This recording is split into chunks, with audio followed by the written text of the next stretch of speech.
嗨，大家好，我是 Sean。今天我们来讨论一下旧约时代的敬拜。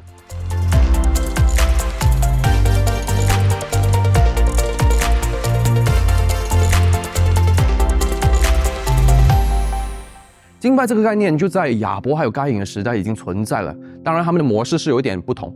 敬拜在那时候是献祭，而献祭就是有一个祭坛，挪亚有祭坛，亚伯拉罕也有祭坛。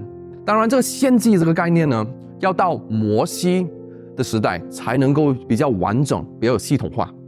今天我们就以一首歌来明白一下摩西的账目是如何的。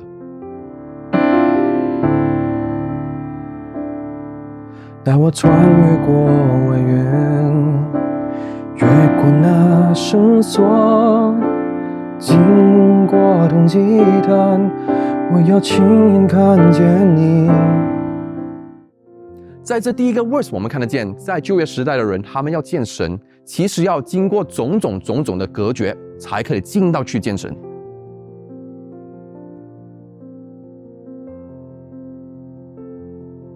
要经过外院，还有铜祭坛、圣所，他们才可以见得到神。就是说，神跟人在当时其实还是有隔绝的，不是说你要见就可以见的。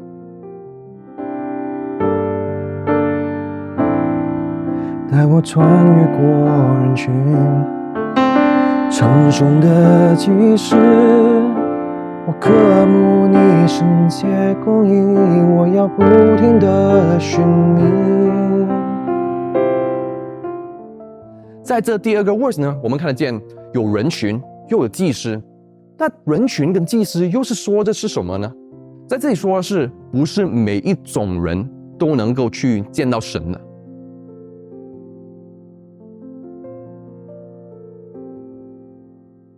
是要祭司，就是说亚伦的后裔，或是利未人，才可以进到去见到神。你跟我其实是没有机会去见神的，是隔绝的。最后那两句呢，在这里说我渴慕你的圣洁公义，隔绝人的其实是罪。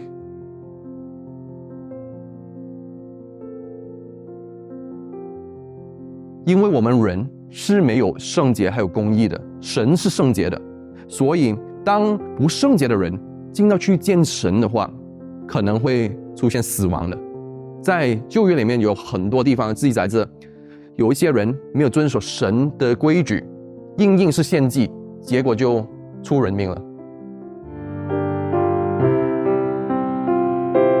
带我进入到你这圣所，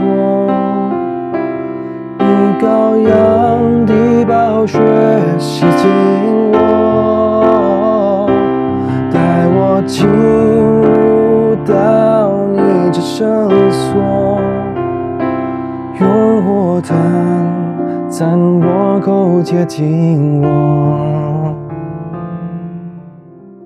在这个 chorus 这里，我们看得见，我们是要去至圣所里面才可以跟神亲密的接触的。至圣所还有圣所是不同的。在摩西时代里面，至圣所的建立是基于有一个约柜在至圣所里面，而至圣所不是谁都可以去的，只有大祭司可以进去，也不是什么时候都可以去的，只有赎罪日才可以进去。当有人不遵守这种规矩，硬跑进去至圣所的话，那一定会出现死亡。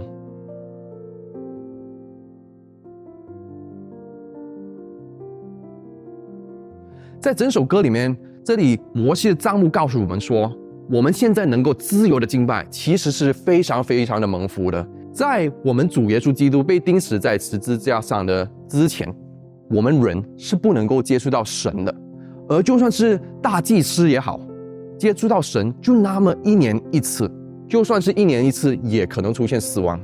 诗篇96章9节，当以圣洁的装饰敬拜耶和华，全地要在他面前战斗。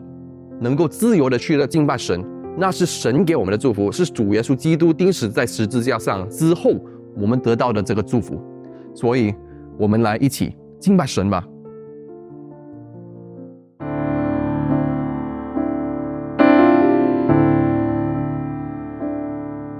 带我穿越过外原，越过那绳索，经过东极滩，我要亲眼看见你，带我穿越过人群。成熟的即使我渴慕你圣洁公义，我要不停地寻觅，带我进入到你这圣所，以羔羊的宝血洗净我，带我进入到你这圣所，用火炭蘸我口，接近我。